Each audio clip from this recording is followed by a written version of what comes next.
বেটির বিয়েতে বেটার বাপ নিচ্ছে কত পণ, কেহ সোনা দানা নিচ্ছে, কেহ টাকা করি, কেহ জমি জায়গা নিচ্ছে, কেহ নিচ্ছে বাড়ি।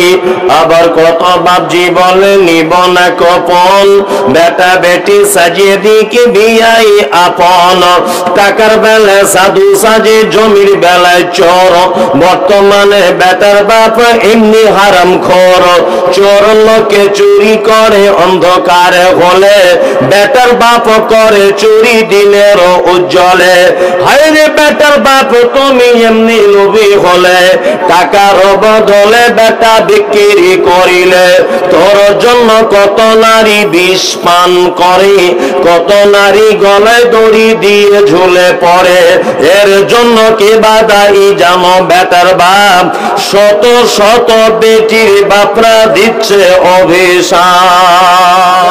যেতে যেতে অনেক সময় হোঁচট লাগে না? হোঁচট লাগে না? লাগে। আমরা হোঁচট লাগলে কি বলি? কিছুই বলি না, শুধু এটা বলি যে শালা লেগে গেল। এটা আমাদের মুখের ভাষা আর কি, এটাই না? আর একজন তখন বলে তুই কি চোখে কানা দেখতে পাস না, সাবধানে চলতে হয়, এটা বলে। কিন্তু না, একজন মোমেন হলে সে বলবে ইন্না লিল্লাহ। কি বললাম বুঝলাম? একটা মোমেনের পায়ে যদি হোঁচট লাগে তবুও তার পাপ ক্ষমা করে দেওয়া হয়, সাগিরা পাপ। আচ্ছা, জ্বর, আমাদের জ্বর হয় না? হয়তো হয়। সঙ্গে সঙ্গে ওষুধ খেতে যাবেন না, একটু দেরি করবেন। কি বললাম বুঝলেন? কারণ জ্বর হলে ছোটখাটো পাপগুলো মুছে যায়, তার মানে জ্বর হলেও লাভ। আমরা পাড়া গ্রামে কিছু মানুষ যখন বিছানায় দীর্ঘদিন পড়ে থাকে, আমরা কি বলি? ঠিক হয়েছে, সালা বড্ড বাড়াবাড়ি করছিল, দেখ কেমন লাগে, বলে কি বলি না? কেউ পা ভেঙে, কারো প্যারালাইসিস হয়ে গেছে পায়ে, নিয়ে ওই বাড়িতে সারা জীবন বসেই আছে, 10-12 বছর হয়ে গেল। তার পাশের বাড়ির লোকটা হাসতে হাসতে বলছে হবে না, কম সর্বনাশ করেছে লোকের। এটা আমরা বলি কি বলি না? একদম ভুল। দেখুন, যার পরীক্ষা যত বড় তার প্রাইজ তত বড়। কি বললাম বুঝলেন? ওর এখন পরীক্ষা চলছে, ও প্যারালাইসিস হয়ে গেছে, 10 বছর বিছানায় পড়ে আছে, মানে আল্লাহকে পরীক্ষা করছে। কি বললাম বুঝলেন? আর যার যত বড় পরীক্ষা তার প্রাইজ তত বড়। সারা পৃথিবীতে আল্লাহ নবীদের যে পরীক্ষা দিয়ে নিয়েছে, এই পরীক্ষা পৃথিবীর কোন মানুষের নিয়েছে বলুন? ইব্রাহিম আলাইহিস সালাম। আচ্ছা, কোন মানুষকে হত্যা করা এটা পাপ না অন্যায় না ভালো কাজ? অন্যায়। আল্লাহ তাআলা ইব্রাহিম নবীকে পরীক্ষা করছেন, তোমার বেটাকে তুমি জবাই করো। আচ্ছা বলুন তো, বেটাকে জবাই করে পরীক্ষা কি ছোট না বড়? বিশাল বড়। আইয়ুব আলাইহিস সালামের গোটা গায়ে পোকা হয়ে গেছে, এই পরীক্ষা বড় না ছোট? বড়। আমাদের নবী মুহাম্মদ সাল্লাল্লাহু আলাইহি ওয়াসাল্লাম 3টে বেটা, 3টি মারা গেল, বেটিগুলো সব মারা গেল, অসহায় হয়ে গেলেন। খাদিজা মারা গেলেন, এই আপনার চাচা মারা গেলেন, দাদু আব্দুল মুত্তালিব মারা গেলেন, পার্শ্ববর্তী লোক আর কেউ নেই সাপোর্ট করার মতো। আচ্ছা, এর থেকে বড় পরীক্ষার কোন পরীক্ষা আছে? নেই। তাহলে আমাদের থেকে নবীদের দরজা উঁচুতে না নিচুতে? উঁচুতে। তাহলে আমাদের থেকে দরজা যখন উঁচু, আমাদের থেকে পরীক্ষাও উঁচু, তাই না? তুমি ক্লাস 7 পাস করেছো, টোটো চালিয়ে খাও, স্বাভাবিক। কেউ মাধ্যমিক পড়ে বদমাইশি করেছে আর যায়নি, তুমি ওই ফেরি করো, ওই লালগোলার দিকে গিয়ে ফেরি করো জামা কাপড়ের। কেউ MBBS পড়ে এসেছে, তার কি বসলেই 4টে রুগী দেখলে 4000, তাই না? তার মানে বোঝা যাচ্ছে মাধ্যমিক এটা নর্মাল পরীক্ষা, 7-8 পরীক্ষা না দিলেও পাস, তাই না? কিন্তু যে ছেলেটা MBBS পর্যন্ত পৌঁছেছে তার পরীক্ষাটা কঠিন ছিল না? তার মানে কঠিন যত পরীক্ষা হবে তার ফলাফল তত মিষ্টি হবে। খুব ভালো করে বুঝতে হবে এগুলো আমাদের। তার মানে যে লোকটা বিছানায় পড়ে আছে দীর্ঘদিন যাবত, বুঝে নিতে হবে যে পরীক্ষা যখন কঠিন হচ্ছে আল্লাহর দরবারের পুরস্কার অনেক বেশি। ওই জন্য কোনো মানুষকে দেখে ব্যঙ্গ করবেন না। কি বললাম বুঝলেন? চলুন তাহলে সাগিরা পাপ বলে দিলাম। কাবিরা পাপ, কাবিরা পাপ হচ্ছে ওই পাপ যে পাপ আল্লাহ সাজা ঘোষণা করেছেন। মুহাম্মদ সাল্লাল্লাহু আলাইহি ওয়াসাল্লাম তার উপরে রাগ দেখিয়েছেন এবং আখিরাতে সাজা না হলেও দুনিয়াতেও তার সাজা পেতে হবে, এরকম আল্লাহ সুবহানাহু ওয়া তাআলা ডাইরেক্ট নাম করে বলে দিয়েছেন। এগুলো কি? কাবিরা পাপ। তবে কাবিরা পাপের জন্য আবার শর্ত হলো আল্লাহর দরবারে তওবা করা, যে আল্লাহ তুমি আমাকে ক্ষমা করে দাও। এটা যতক্ষণ না পর্যন্ত বলবেন ততক্ষণ না পর্যন্ত ক্ষমা হবে না। আমরা অনেকজন আছি, অনেকজন কাবিরা পাপের জন্য তওবা করেছি, আল্লাহ এ পাপ আর করবো না, তারপরে আবার করেছি না, এরকম লোক আছে না? নেই? আছে। আবার দ্বিতীয়বার তওবা করে বলেছি আল্লাহ জীবনে নামাজ ছাড়বো না, তারপরেও ছেড়েছি কি ছাড়ি না? ছেড়েছি। এখন দুবার তিনবার কাবিরা পাপের তওবা করার পরেও আপনি করছেন, তাহলে আপনার এবার অবস্থা কি? আল্লাহ বলছে ফাতারাব্বাসু, তুমি অপেক্ষা করো, হাত্তা ইয়াতি আল্লাহু বিআমরিহি, আমার হুকুমের অপেক্ষা করো, আমার আযাব আসবে তোমার উপরে। আল্লাহর আযাব যদি চলে আসে, এটা রোকার কারোর ক্ষমতা আছে? আছে? নাই। সরকারি ক্ষমতা একটা আছে, সরকারি ক্ষমতা নাই? ওই কিছুদিন আগে আমফান ঝড় হয়েছিল, তাই না? তা আমাদের গ্রামে মাইকিং করছে। কি মাইকিং করছে? যাদের বাড়িতে পশু, গরু, হাঁস, মুরগি আছে, আপনারা দড়িটা খুলে দেবেন দয়া করে, এত কিলোমিটার গতিতে বা এত গতিতে ঝড় আসছে। আর যাদের মাটির ঘর, তারা ইটের ঘর যারা, তাদের বাড়িতে আশ্রয় নেবেন। প্রয়োজনে স্কুলের গেট খুলে দেওয়া হয়েছে, স্কুলে গিয়ে আশ্রয় নেন। আর বাড়িতে যাদের নারকেল গাছ, বড় কোনো লম্বা গাছ আছে, দয়া করে আগে থেকে কেটে রাখুন। 12 ঘন্টার মধ্যে ঢুকছে আমফান ঝড়। এটা মাইকে বলার শেষে বিডিও অফিস থেকে পাঠানো হয়েছে। তারপরে যে মাইকিং করছে সে বলছে বিশেষ ভয়ের কোনো কারণ নেই, রাজ্য সরকার 50,000 পুলিশ মোতায়েন করেছে। বলছি ওরে গাধা কি আর গাছে ধরে? আস্ত বড় গাধা। এই যে ঝড় আসছে আমফান, এটা আল্লাহর আযাব কি আযাব নয়?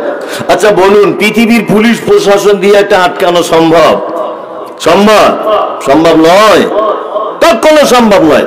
আল্লাহ বলছে ফাতারাব্বাসু হাত্তা ইয়াতি আল্লাহু বিআমরিহি, যখন তোমরা একাধিকবার পাপ করবে, একাধিক পাপ যখন একাধিকবার করবে, তওবা করছো তবুও করছো, আল্লাহ বলছে ফাতারাব্বাসু, তোমরা অপেক্ষা করবে, আমার পক্ষ থেকে তোমার উপরে কঠিন পরীক্ষা চলে আসবে, কঠিন আযাব চলে আসবে, তখন তুমি বিপদে পড়ে যাবে।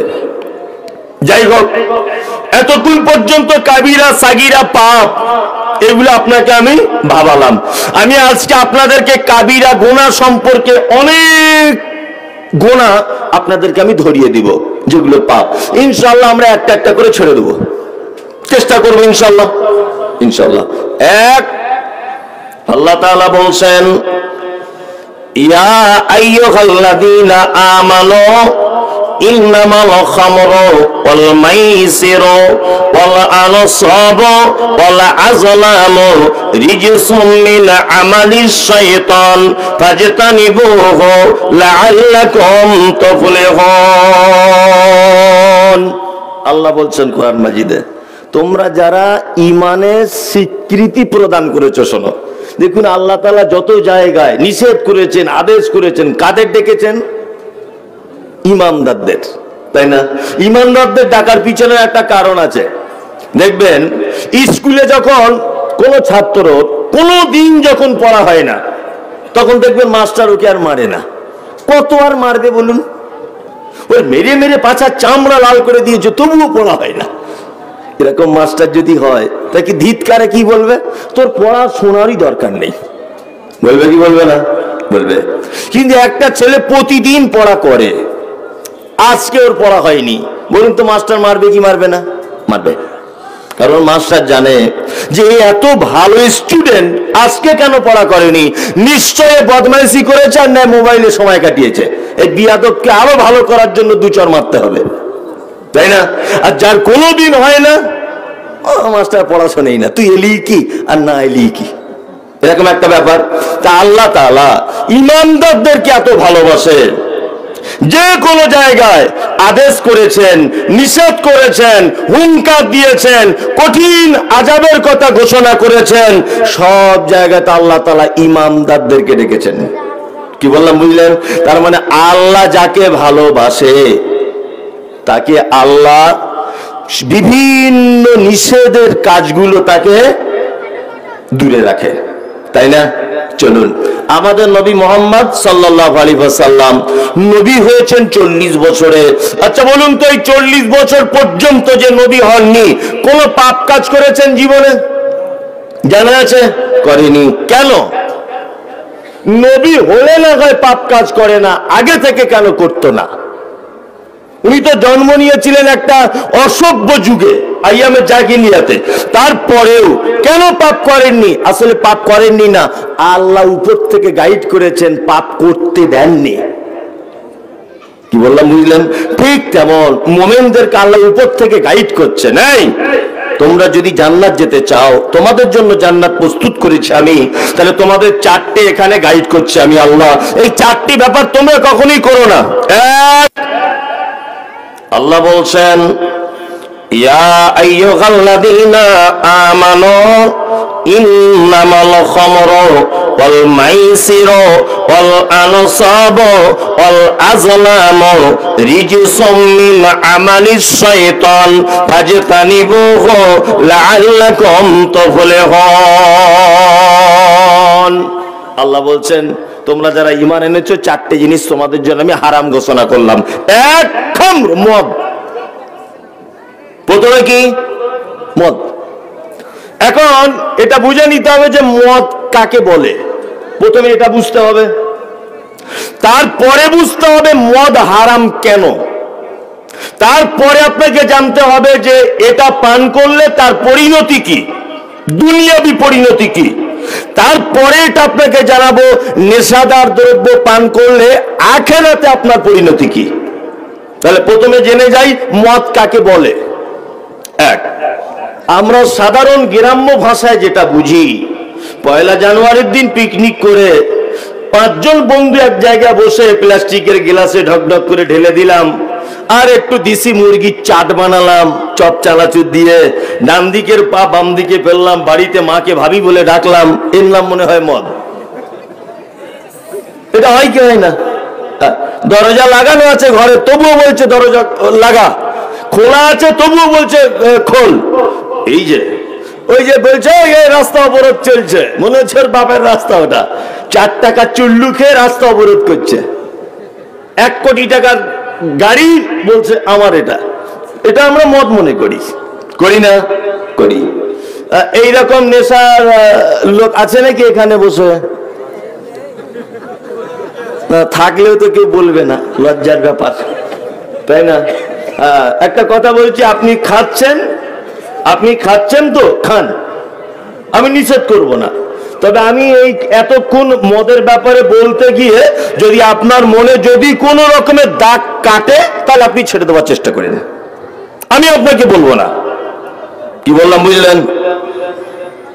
এক, মদ হচ্ছে ওই জিনিসটা, আল্লাহ নবী সাল্লাল্লাহু আলাইহি ওয়াসাল্লাম বলেছেন যে এমন একটা বস্তু, এমন একটা জিনিস যার বেশি পরিমাণ খেলে তোমার মাথাটা চক্করে দিয়ে দেয়, উল্টো দিকে ঘোরে, তার অল্প পরিমাণ খাওয়াটা কি? হারাম, তাই না? অল্প পরিমাণ খাওয়াটা হারাম। আমি জীবনে কোনোদিন বিড়ি খাইনি, এখন আমাকে যদি আপনি বসে 20টা বিড়ি একসাথে খাইয়ে দেন, আচ্ছা আমার মাথাটা ঘুরবে কি ঘুরবে না? ঘুরবে। এটা হারাম, এটা মদ। আর একটা বলি, এখানে 1 গ্লাস পানি ছিল, আমি 1 গ্লাস পানি খেতে পারবো, পান করতে পারবো, আমি জোর করে 5 গ্লাস পান করেছি, বলুন তো আমার মাথা চক্করে লাগবে? বলুন। একজন বলছে হ্যাঁ, মানে কিছু বোঝে না আর কি। 1 গ্লাসের জায়গায় কেউ যদি 5 গ্লাস পানি পান করে, মাথা ঘুরবে না? আপনি গরুর গোশত 10 পিস খেতে পারবেন, যদি আপনি জোর করে যদি 20 পিসই খান, মাথা ঘুরবে? ঘুরবে না। কিন্তু আপনি কোনোদিন জর্দা দিয়ে পান খাননি, যদি আপনাকে জর্দা দিয়ে পান খাইয়ে দেওয়া হয়, তাহলে আপনার মাথা ঘুরবে কি ঘুরবে না? তার মানে এটা হারাম। অনেক হুজুরেরা ফতোয়া দিচ্ছে সোশ্যাল মিডিয়াতে যেটা মকরু, অনেকজন বলছে না মকরু। আসলে ওরা জানে না যে মকরু কাকে বলে। মকরু শব্দের অর্থ হচ্ছে আপত্তিকর, অপছন্দনীয়, তাই তো? আপনাদের কাছাকাছি তো বাংলাদেশের বর্ডার আছে, লালগোলার দিকে কাঁটা তার দেওয়া আছে, তাই না? ওর কাঁটা তারের ধারে যদি আপনি ঢং করে ঘুরতে যান তাহলে বিএসএফ আপনাকে গুলি করতে পারে। তা যেখানে গুলি করার সম্ভাবনা রয়েছে তা আপনি সেখানে যাবেন না, তার থেকে দূরে থাকবেন। আপনি দূরে থাকবেন, যদি বাবা ওখানে আমি যাবো না, গেলে গুলি করার সম্ভাবনা আছে।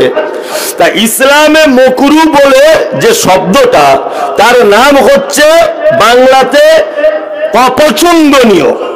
তা যেটা পছন্দ করছে না ইসলাম, আপনি তার ধারে পাশে যাবেন কেন?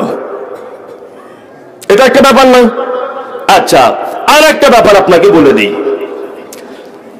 এই মকরু শব্দটা কিন্তু বলছে এক শ্রেণীর মাযহাবী আলেমরা, এমনি কিন্তু আমাদের সহি আকীদার আলেমরা কেউ বলে না। কেউ বলে? বলে না। আহলে হাদিস কোন আলেম বলে? বলে না। কিছু মাযহাব মানা লোক তারা এই কথা বলে। কি বললাম বুঝলেন? যারা আল্লাহ নবীকে কি বললো না বললো দেখার দরকার নেই, ওই বড় পীর সাহেব কি বলেছে এটাই চূড়ান্ত, এরকম লোক আছে না নেই? ইমাম আবু হানিফা কি বলেছে এটাই তার কাছে চূড়ান্ত, আমার দাদা হুজুর কি বলেছে এটাই তার কাছে চূড়ান্ত, এরকম লোক আছে না মার্কেটে? অনেক অনেক। আল্লাহ নবী যেখানে প্রকাশ্য হারাম বলছেন, ও বলছে দাদা হুজুরের কিতাবে লেখা আছে, বড় পীর সাহেবের কিতাবে লেখা আছে। কি লেখা আছে? যে মকরু। আমি বলছি সব যদি দাদা হুজুরকে দিয়ে চলে, সব যদি আব্দুল কাদের জিলানীকে যদি দিয়ে চলে, আর সব যদি পীর সাহেবদের মানদণ্ডে যদি ইসলামের মান্যতা হয়, তাহলে মুহাম্মদ সাল্লাল্লাহু আলাইহি ওয়াসাল্লামকে কি করতে পাঠানো হয়েছিল? তোমার পীর পাঠিয়ে দিলে তো যথেষ্ট ছিল, যথেষ্ট ছিল না? আশ্চর্য ব্যাপার।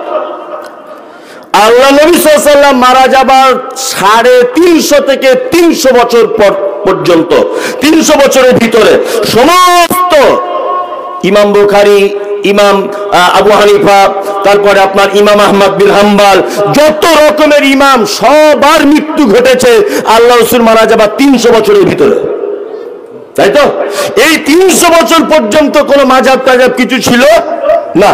তারপরে তৈরি হয়েছে, তারপরে আবির্ভাব হয়েছে এই মাযহাবীদের। ইমাম আবু হানিফা কোথাও এই কথা বলেনি যে আমার মাযহাব মেনে চলো, কোথাও বলেনি, এক জায়গাতেও বলেনি। আসলে অতিভক্তি চোরের লক্ষণ, তাই না?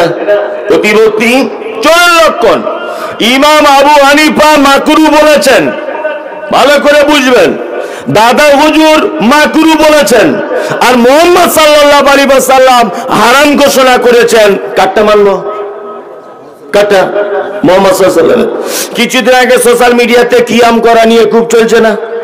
খুব চলছে। এখন কিয়াম এমন একটা জিনিস, আপনাকে আসলে হাদিস কোরআন বোঝানো খুব মুশকিল। ওই জন্য কিছু যুক্তি তর্ক উদাহরণ পেশ করে বোঝানো দরকার হয়, তাই না? এই যে এটা আমি এখন বিক্রি করব, ধরে নেন, অনেক আগে বলেছি এটা আমি বিক্রি করব। এটা একটু হালকা ছেঁড়া, আর এই টুপিটাও আমি বিক্রি করব। দুটোই ধরে নেন টুপি। এই টুপিটা একটু ছেঁড়া, আর এটা একদম টাটকা নতুন। আচ্ছা বলুন তো আপনি কোন টুপিটা কিনবেন? নতুনটা কিনবেন, তাই না? এবার দ্বিতীয় অপশন, যে টুপিটা হালকা একটু ছেঁড়া, এই টুপিটা আমি মক্কায় হজ করতে গিয়ে নিয়ে এসেছি, এটা আল্লাহর নবী পরতেন। বলুন এবার কোনটা কিনবেন? এটা কিনবেন। আপনার তো ভালো বুদ্ধি, তাহলে এটা কিনবেন কেন? এই টুপিটা পরেছিলেন কে? মুহাম্মদ সাল্লাল্লাহু আলাইহি ওয়াসাল্লাম। আল্লাহুম্মা সাল্লি আলা সাইয়্যিদিনা মাওলানা মুহাম্মদ। এটা মানুষের তৈরি করা, এটা হুজুর পীর সাহেবদের তৈরি করা। বালাগাল উলা বিকামালিহি কাশাফাদ দুজা বিজামালিহি হাসানাত জামিউ খিসালিহি সাল্লু আলাইহি ওয়া আলিহি। এটা মানুষের তৈরি করা। আল্লামা ইকবালের একটা আরবি কবিতা, ভালো করে বুঝবেন। আর নবীজি কি দরুদ শিখিয়েছেন? আল্লাহুম্মা সাল্লি আলা মুহাম্মাদিন ওয়া আলা আলি মুহাম্মাদ কামা সাল্লাইতা আলা ইব্রাহিম ওয়া আলা আলি ইব্রাহিম ইন্নাকা হামিদুম মাজিদ। এটা নবীজি শিখিয়েছেন। তাহলে বলুন, আমি হুজুরের তৈরি করাটা নেব না নবীজির তৈরি করাটা নেব? নবীজিরটা নেব। তার মানে মকুরু আর টিকবে না, আল্লাহ নবী হারাম বলে দিয়েছেন।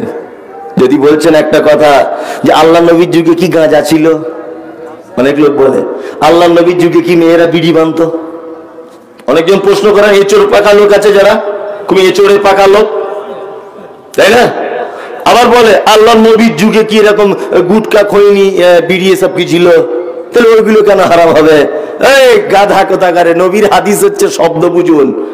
আল্লাহ নবী সাল্লাল্লাহু আলাইহি ওয়াসাল্লাম তিনি বলেছেন, এমন নেশাদার দ্রব্য যার বেশি পরিমাণ খেলে তোমার মাথার চাকা ঘোরে, তার অল্পটাও হারাম। তাহলে বলুন, আর বুঝতে বাকি থাকলো কিছু? থাকলো? হারাম। চলুন এবার দুনিয়াবি কত ক্ষতি নেশার জিনিস, এটা আপনাকে বলে দিই। এক, আপনি মরুভূমিতে চলছেন, মরুভূমিতে আপনি এমন এক জায়গায় চলছেন যে জায়গাতে একটা দোকান নেই, লোকজন কিচ্ছু নেই। ভালো করে বোঝার চেষ্টা করুন। আপনার কাছে খাদ্য টাদ্য কিছু নেই, খুব পিপাসা লেগেছে আপনার, এদিকে ক্ষুধাও লেগেছে। আপনি মনে মনে ভাবছেন যে যদি কিছু পেতাম তাহলে খেয়ে একটু ক্ষুধা নিবারণ করতাম, মনে মনে ভাবছেন। দূর থেকে দেখছেন একটা লোক মাথায় হাঁড়ি নিয়ে আসছে, লোকটার সঙ্গে আপনার দেখা। আপনি বলছেন, ভাই আপনার হাঁড়িতে কি? লোকটা বলছে, আমি গোস্ত আর রুটি বিক্রি করছি। তাহলে এরকম মুহূর্তে আপনার খেতে মন চাইবে কি চাইবে না? চাইবে, চাইবে। এখন আপনি বলছেন, তাহলে 2 পিস গোস্ত আর 2টো রুটি আমাকে দেন। তখন লোকটা বলছে, আপনার নাম কি? বলছে, আমার তো নতুন শিবপুরে বাড়ি, আমার নাম আশরাফুল। বলছে, তোমার জাতিতে কি? বলছে, মুসলমান। বলছে, ভাই খুব দুঃখের সঙ্গে বলছি, আমার এতে শূকরের মাংস আছে, গরুর না, মুরগিরও না, শূকরের। আচ্ছা বলুন তো, একটা লোক নিরুপায় হয়ে যদি 2 পিস শূকরের মাংস খায়, বৈধ না অবৈধ? বৈধ, তাই তো? আর একটা কথা বলি, শূকরের মাংস আপনি নয় খান না, মুসলিমরা, অন্য কেউ না কেউ তো খায়। খায় কি খায় না? খায়। তার মানে ওটা খেলে পেট ভরে কি ভরে না? ভরে। ওই লোকটা যদি শূকরের মাংস 2, 4 পিস 5 পিস যদি খায়, তাহলে ও কিছুক্ষণের জন্য বেঁচে থাকবে কি থাকবে না? থাকবে। তারপরে দেখছেন আর একটা লোক আসছে, শূকরের মাংস আপনি খেলেন না, বা খেলেন 2 পিস, খেলে বাঁচবেন, না খেলে মরে যাবেন। আর একটা লোক আসছে, এসে বলছে, ভাই এখানে কি ব্যাপার? বলছে, আমার বাড়ি নতুন শিবপুরে। বলছে, তাই নাকি? হ্যাঁ। তো বলছে, ভাই আপনার হাঁড়িতে কি আছে? বলছে, চোলাই মদ আছে বা চুল্লু আছে এতে। আচ্ছা, যদি আপনি 1 বোতল চুল্লু খালি পেটে 2 দিন খাওয়া হয় না, ডক ডক ডক করে খেয়ে নেন, 2 মিনিটের মধ্যে আপনি ঝটপট করে মরে যাবেন না বেঁচে থাকবেন? বেঁচে থাকবেন না, মরে যাবেন। শূকরের গোশত প্রয়োজনে খেলে বেঁচে থাকা যায়, কিন্তু নেশার জিনিস ক্ষুধার্ত অবস্থায় খেলে বেঁচে থাকা যাবে? যাবে না। তার মানে বোঝা যাচ্ছে, প্রয়োজনে যদি আপনি শূকরের মাংস যদি ব্যবহার করেন, তাহলে ইসলাম আপনাকে পারমিশন দিয়েছে বেঁচে থাকার জন্য। কিন্তু যদি আপনি মদ পান করেন, আপনি তো বেঁচে তো থাকবেন না, সাথে সাথে মারা যাবেন। এমন একটা নেশাদার দ্রব্য, এমন একটা হারাম। এবার আপনাকে বলছি, 1 গ্লাস মদ পান করলে যে পাপ হবে, 1 টান বিড়ি টানলে একই পাপ হবে। 1 গ্লাস মদ পান করলে যে পাপ হবে, জর্দা দিয়ে পান লাগালে একই পাপ হবে। 1 গ্লাস মদ পানে যে পাপ হবে, বিড়ি টান, সিগারেট টান, গুটকা খান, যা কিছু খান, একই পাপ হবে। কারণ হলো এই, একটা কথা মাথায় রেখে দিবেন, পায়খানার কোনোদিন কোয়ালিটি হয় না। হয় না? এটা ওরই বাবার বিশাল বড় বিডি কোম্পানি, ওর পায়খানা সেন্ট বেশি, টাকা আছে, এরকম ব্যাপার। আর একটা লোক রিক্সা চালায়, ওর পায়খানায় গন্ধ বেশি, এরকম ব্যাপার আছে? নাই।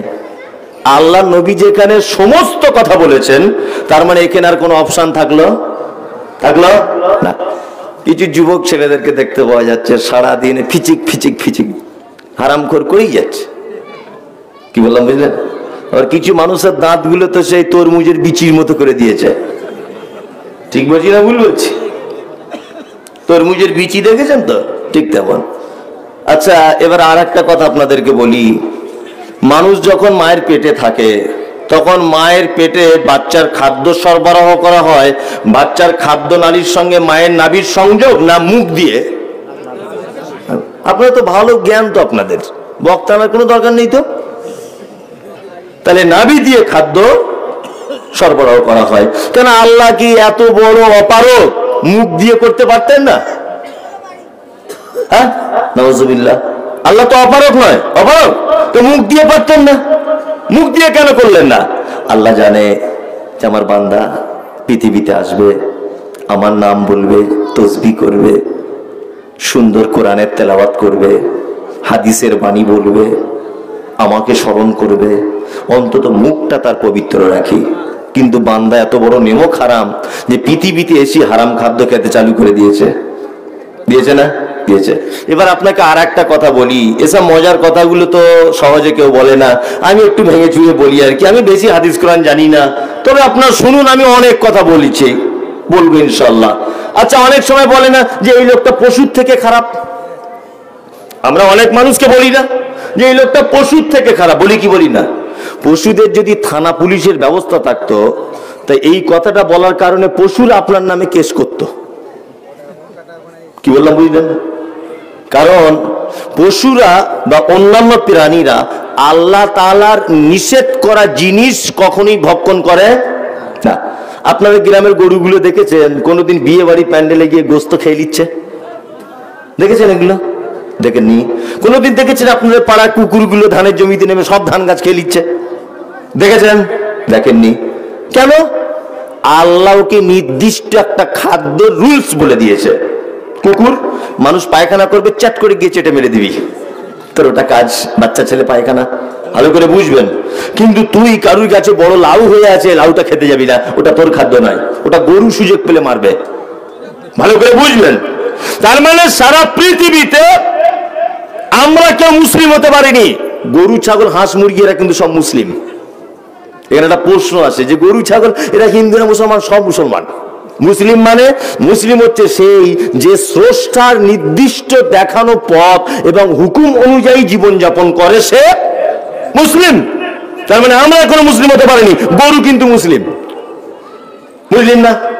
ছাগল মুসলিম, ওদের কোনো কিছু শেখাতে হয় না। হয় আচ্ছা, একটা হাঁসের বাচ্চা হয়েছে, হাঁসের বাচ্চা হয়েছে, তা হাঁসের বাচ্চা তার মাকে বলে, মা একটু সুইমিং পুলে ভর্তি করে দাও, প্রথমে জুত করে সাঁতার কাটা শিখি, তারপরে পানিতে গিয়ে ঝাঁপ দেবো। এরকম ব্যাপার আছে না, ওকে আল্লাহ শিখিয়ে দিয়েছে, তুই এমনিতে সাঁতার কাটতে শিখে যাবি।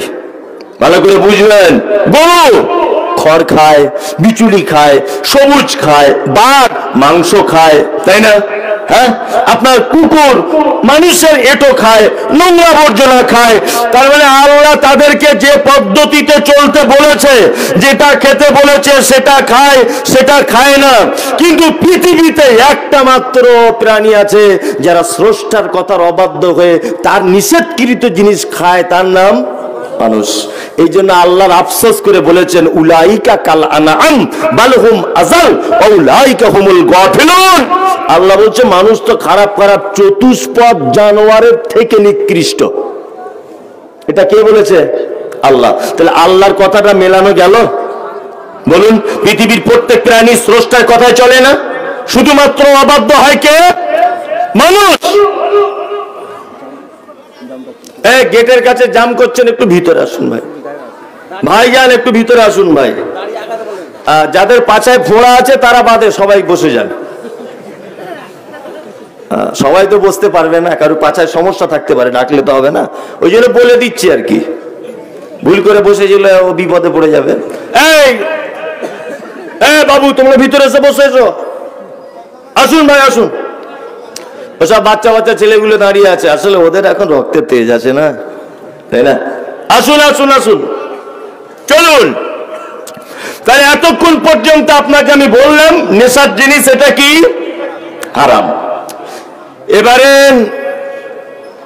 আখিরাতের পরিণতি কি, এর সাজা কি, এটা আপনাদেরকে শোনাতে হবে। আল্লাহর নবী বলেছেন, একজন মানুষ যদি নেশাদার দ্রব্য যদি পান করে, তাহলে ওই লোকটার 40 দিন যাবত কোন ইবাদত আল্লাহর দরবারে গ্রহণ করা হবে না। তার মানে বোঝা গেল, যে লোকটা বিড়ি টানে, যে লোকটা সিগারেট খায়, যে লোকটা গুল ব্যবহার করে, যে লোকটা জর্দা ব্যবহার করে, এর 40 দিন ইবাদত আল্লাহর দরবারে কবুল করা হবে না। কত দিনের? তার মানে আমাদের হচ্ছে তো। আর কিছু লোকের তো পায়খানাই হয় না বিড়ি না টানলে, এরকম হারামখোর আছে, আছে না? আছে। ফজর আযান দিচ্ছে, সালাতু খায়রুম মিনান নাওম। একজন নামাজীর উচিত কি? তাড়াতাড়ি করে উঠে দাঁতন করতে করতে মসজিদে যাওয়া, তাই না? আর এ করছে কি? as-salatu খায়রুম মিনান নাওম। বালিশের তলা থেকে মাল বার করছে, ফটাম করে ধরিয়ে নিল বাড়িতে, আর মসজিদের গেটে গিয়ে ফেললো, চটপট করে উজু করে নামাজ পড়তে দাঁড়িয়ে গেল। এরকম লোক আপনাদের মুর্শিদাবাদে আছে? আছে। ছি ছি ছি, এই বাসি মুখে বিড়ি পান করা, ধূমপান, এই যে কি গন্ধ! আর আমি আশ্চর্য হই, ওর বউ বাবার কাছে কি করে থাকে। আশ্চর্য ব্যাপার। হ্যাঁ, ঘটনাগুলো বাস্তব না অবাস্তব? বাস্তব। একটা লোক যদি নেশার জিনিস পান করে, সাহাবীরা বলছেন, আল্লাহর নবী, যদি ওই লোকটা তওবা করে তাহলে কি তার তওবা কবুল করা হবে? সাহাবীরা এই প্রশ্ন করার পরে দয়াল নবী বলছেন, তওবা কবুল করা হবে। ইয়া রাসূলুল্লাহ, লোকটা তৃতীয়বার যদি আবার নেশার জিনিস পান করে তাহলে কি তার তওবা কবুল করা হবে? আল্লাহর নবী বলছেন, হ্যাঁ, কবুল করা হবে। আবার সাহাবীরা বলছেন, ইয়া রাসূলুল্লাহ, লোকটা 3 বার যদি পান করে, আল্লাহর নবী বলছেন, ওই লোক যেন অপেক্ষা করে, ওকে জাহান্নামে ভিতরে নিক্ষেপ করা হবে। আর জাহান্নামে একটা খাদ্য আছে, তার নাম তিনাতুল খাবাল। কি নাম বললাম? তিনাতুল খাবাল। ওই খাদ্যটা তাকে খাওয়ানো হবে, আর বলা হবে, তুমি পৃথিবীতে নেশার জিনিস পান করেছো, এই কারণে তোমার এই সাজা, এই তিনাতুল খাদ্য খেতে দেওয়া হবে। সাহাবীরা বলছেন, ইয়া রাসূলুল্লাহ, তিনাতুল খাবাল খাদ্যটা কেমন? বিশ্ব নবী বলছেন, জাহান্নামীদের শরীর থেকে বার হবে এক প্রকার রক্ত আর পুঁজ, এইটা গ্লাসে করে নিয়ে ওই লোকটাকে পান করানো হবে, আর বলা হবে, তুমি নেশার জিনিস পান করেছিলে, এই কারণে তিনাতুল খাবালের শরবত পান করো। মানে দুনিয়াতে নেশার জিনিস পান করলে ওকে জাহান্নামে ভরে তিনাতুল খাবার, রক্ত পুঁজের শরবত খাওয়ানো হবে। ছাড়া যাবে? বিড়ি ছাড়া যাবে? যদি বলছেন মৌলী সাহেব আমরা খাই না, দেখবেন আমি এখান থেকে নেমে গিয়ে চেক করব কত লোকের পকেট থেকে পাওয়া যাবে, আছে না? হ্যাঁ, এগুলো ছেড়ে দেন ভাই। একটা লোক বলুন তো যে মৌলী সাহেব আজকে থেকে ছেড়ে দেবো। ও মানে আমি তো ভুল জায়গায় ওয়াচ করছি, সব ফেরেশতার দল তো এখানে। ও মানে কেউ খায় না এসব নাকি? কেউ খায় নেশার জিনিস? খায় না? না, সবাই খায়। এবার বুঝি সব না, সবাই খায় এটা ভুল, সবাই খায় না, বেশিরভাগ লোক খায়, তাই না? আর মেন কথা, বিড়ির তো ফ্যাক্টরি মুর্শিদাবাদ, সব থেকে বড় কথা, তাই না? যে লা ইয়াবিউ ওয়ালা ইয়াশরাব, নেশার জিনিস পান করা হারাম, তার ব্যবসা বাণিজ্য সব হারাম। এই কাজটা টোটালি, অপশনটা হারাম। একটা আপনাকে হারাম বলে দিলাম। 2, মাইসির। আল্লাহ তাআলা তারপরে বলছেন, মাইসির, জুয়া হারাম। একই আয়াতে সব মাল ভরা আছে। দ্বিতীয় অপশনে হারাম কি করছেন আল্লাহ? মাইসির। তবে আর একটা কথা বলতে ভুলে গেছি, কোরআনের আয়াতটা ছুটে গেছে, ওটা বলে দিই। আল্লাহ নবী সাল্লাল্লাহু আলাইহি ওয়াসাল্লামকে নেশার ব্যাপারে জিজ্ঞেস করা হচ্ছে, ইয়াসআলুনাকা আনিল খামরি ওয়াল মাইসির কুল ফীহিমা ইসমুন কাবীর ওয়া মানাফিউ লিন-নাস। আল্লাহ নবীকে জিজ্ঞাসা করা হচ্ছে, আপনি জুয়া আর মদ, এই দুটো ব্যাপারে আপনি বলুন, মতামত বলুন। আল্লাহ নবী সাল্লাল্লাহু আলাইহি ওয়াসাল্লাম আবার কোরআন দিয়ে আল্লাহ বলছেন, কুল, নবী আপনি বলুন, ফীহিমা ইসমুন কাবীর, অবশ্যই দুটো হচ্ছে বড় পাপ, ও মানাফিউল লিন-নাস, কিন্তু মদে উপকারও আছে মানুষের। আল্লাহ বলছে এটা কোরআনে। কি বলছে? আল্লাহ বলছে মদে উপকার আছে। তার মানে নেশার জিনিস হালালের মতো রাস্তায় এলো নাকি? জি না, মদে উপকার আছে, তবে আল্লাহ তারপরে আবার বলছে এর উপকারের থেকে এর ক্ষতির দিকটা বেশি, এই কারণে এটা হারাম। মদে উপকার আছে তার একটা প্রমাণ দেখবেন, আল্লাহর কথা তো মিথ্যা হয় না, হয় না? ফার্মেসি ওষুধ আনতে যাবেন, দেখবেন প্রায় ওষুধের গায়ে লেখা আছে 2%, 3%, 1%, 4% অ্যালকোহল। আছে না? আছে। মুসলমানরা শুধু আয়াতগুলো শুনেছে আর নারে তাকবীর আল্লাহু আকবার দিয়ে জিলেপি কিনে বাড়ি চলে গেছে, তাই না? আর সারা পৃথিবীর অন্যান্য মানুষেরা কোরআন গবেষণা করে তারা ঔষধ আবিষ্কার করে ফেলেছে, অ্যালকোহল কোথায় কাজে হবে তারা আবিষ্কার করে ফেলেছে, আর আমরা শুধু জলসা দিচ্ছি, বক্তা আনছি, জিলাপি খাচ্ছি, বাড়ি চলে যাচ্ছি। আমাদের কোনো গবেষণা নেই। অলমাইসির আল্লাহ তাআলা তারপরে বলছেন জুয়া কি হারাম। এবার আপনাকে বলছি জুয়া হারাম কেন। এক, সব থেকে বড় কথা হচ্ছে এই যে জুয়াতে এক শ্রেণীর মানুষের লাভ হয়, অল্প সংখ্যক তারা, আর একটা বৃহত্তম সংখ্যার মানুষের কি হয়? লস হয়, ক্ষতি হয়। এই কারণে ইসলামে এটা হারাম। এই যে রাজ্য সরকারের লটারি আছে, 1 কোটি টাকা ফার্স্ট প্রাইজ, সারা প্রতিদিন পায় কতজন? একজন। লটারিটা কাটে কতজন? মিনিমাম 10 কোটি লোক কাটে, ধরে নেন। তাহলে 9 কোটি লোকে 1 কোটির আশায় কেটেছে, তাই না? তাহলে 9 কোটি লোকের ভিতরে 10 কোটি লোকের ভিতরে 9,99,999টা লোক এই বাদ পড়ে গেল। একটা লোক কি সচ্ছলতা এলো, জিতলো। তাহলে বলুন এত লোকের সর্বনাশ হলো কি হলো না? হলো। এটা হারাম। অনেক লোক আবার আছে আমাদের লটারি কাটে না, কাটেন তো? অনেকজন কাটে, অনেক মানুষ এরকম আছে। জুয়ো শুধু এটা নয়, জুয়ো শুধু এটা নয়, এই যে আমাদের ক্রিকেট ফুটবল যে টুর্নামেন্ট গুলো হয় পাড়া গ্রামে, হয় না? ফার্স্ট প্রাইজ 30,000 টাকা। এই শুনুন একটা কথা বলি মাঝখানে, সাদকায়ে জারিয়া বোঝেন? বোঝেন তো কি? এই যে মসজিদ 1 বস্তা সিমেন্ট কিনে দিলেন, তাই না? এটা সাদকায়ে জারিয়া। যতদিন মসজিদ থাকবে আপনি ততদিন নাকি পাবেন। তেমন সাদকায়ে জারিয়ার পাপও আছে, ভালো করে বুঝবেন। গ্রামে একটা ক্লাব হচ্ছে, ক্লাবের কাজ কি না? বসে বসে ক্যারাম বোর্ড খেলবে, টিভি কিনবে, সিডি চলবে, আর ন্যাংটো মেয়েরা নাচবে। আপনার কাছে চাঁদা চাইতে এলো, আপনি 100 টাকা দিলেন। এই ক্লাবটা যদি কিয়ামত পর্যন্ত থাকে, কিয়ামত পর্যন্ত আপনার আমলনামাতে গুনাহ হতেই আছে, হতেই আছে। এটা লাভ না লস? এই খেলা যত টুর্নামেন্ট গুলো চলে, ক্রিকেট ফুটবল, চাঁদা তুলতে আসে না? ব্যবসায়িক মানুষরা বাধ্য হয়ে দিতে হয়, হয় না? হয়। একদম দিবেন না। এতে চাঁদা দেওয়া মানে এটা হচ্ছে সাদকায়ে কাবিরা, অর্থাৎ বড় একটা পাপের অংশ আপনার আমলনামাতে আপনি নিয়ে নিলেন। ওই জন্য দান করা শিখতে হয়, সব জায়গাতে করা যায় না। কি বললাম বুঝলেন? মাদ্রাসা থেকে এসেছে দেন, মসজিদ থেকে এসেছে দেন। আমি আবার একটা জায়গাতে আবার খুব বিরোধিতা করি, সেটা কি না, অনেক লোকে দেখবেন বেটির বিয়ে হয় না, ও চাঁদা তুলতে এসেছে, এসেছে না? একদম চাঁদা দিবেন না, আমি এতে একমত নয়।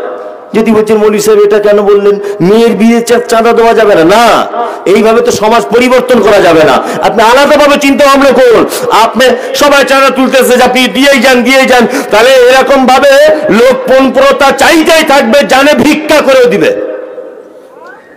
কি বললাম বুঝলেন না? মেন জায়গা থেকে ছাড়ানোর চেষ্টা করতে হবে আমাদেরকে। আমি দিতে মানা করিনি, তবে আমি পছন্দ করছি না এই ব্যাপারটা।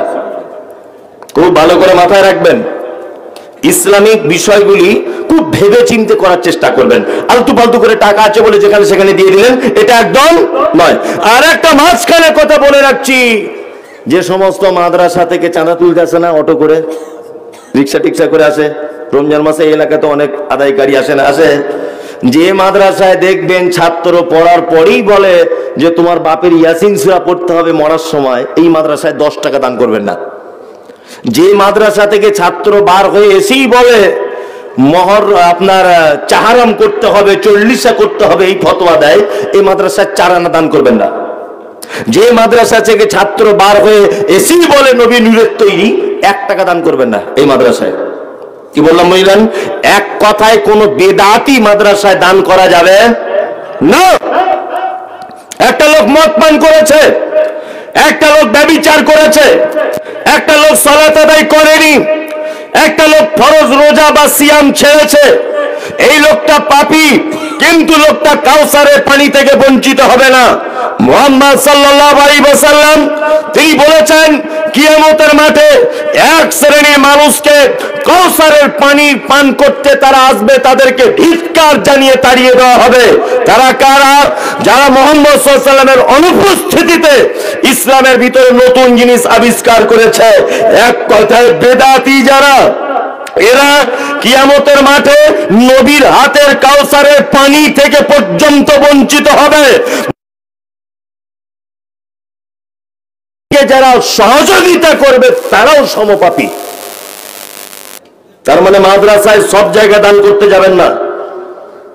যেখানে হু হু হু হু করে জিকির করছে আর ইয়া নবী সালাম আলাইকা, আর ওই যে শবে বরাতের দিন হালুয়া করে হাদিস বলছে, এইরকম মাদ্রাসায় 10 পয়সা দান করবেন না। একদম সাদকায়ে জারিয়ার মতো পাপ হবে। ওই মাদ্রাসা যত দিন থাকবে ততদিন বেদাতের ডেলিভারি হবে সমাজে। কি বললাম বুঝলেন? দান যদি করতে হয় সহি আকীদার মাদ্রাসায় দান করবেন। কি বললাম বুঝলেন? যেখান থেকে সহি সুন্নাত আমল মানুষ করতে পারে, যাদের থেকে সহি সুন্নার বার্তা মানুষ পেতে পারে। কি বললাম বুঝলেন? এই মাদ্রাসায় দান করবেন। জুয়ো মারাত্মক বড় হারাম। ওয়াল আনসাব, তারপরে আল্লাহ সুবহানাহু ওয়া তাআলা একটা কথা বলছেন, আল আনসাব, দেবদেবীর পুজো হারাম।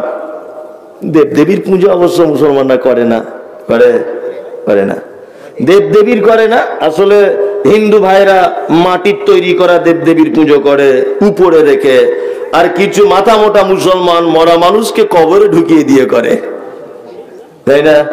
ডিফারেন্স এমন কিছু নাই, এমন কিছু আছে নাই।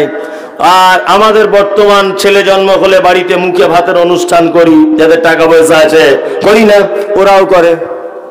আমার আব্বা মারা গেলে আমি কি করি? 40 করি, ওরাও শ্রাদ্ধ করে, করে কি করে না? করে। ওরাও তার বাপের যে অনুষ্ঠান করে আমরাও তেমন করি। ওরাও যেমন বাড়িতে কীর্তন দেয়, মুসলমানরা তেমন মিলাদ দিচ্ছে, বাড়িতে দিচ্ছে না? দিচ্ছে। ও যেমন আপনার ঠাকুরের কাছে মানত করে, এ তেমন মাজারে করে, করে কি করে না? তার মানে ঘুরে ফিরে দেখা যাচ্ছে যে যার নাম লাউ তারই নাম কদু।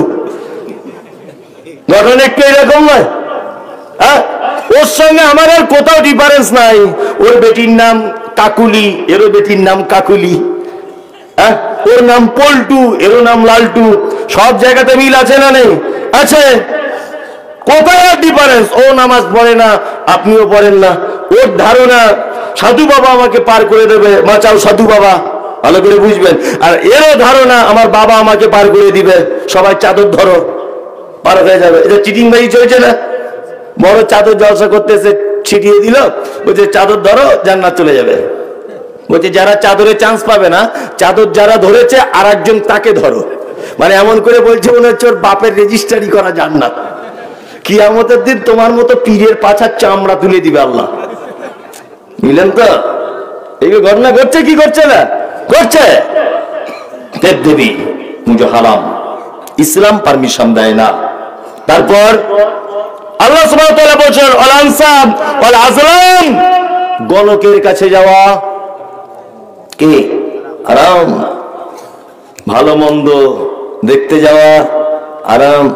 আমাদের পাড়া গ্রামে কিছু ভণ্ড আছে, সব জায়গাতে কিছু লোক আছে না, কোমরে ব্যথা হলে ঝাড়িয়ে দেয়, এরকম লোক আছে না?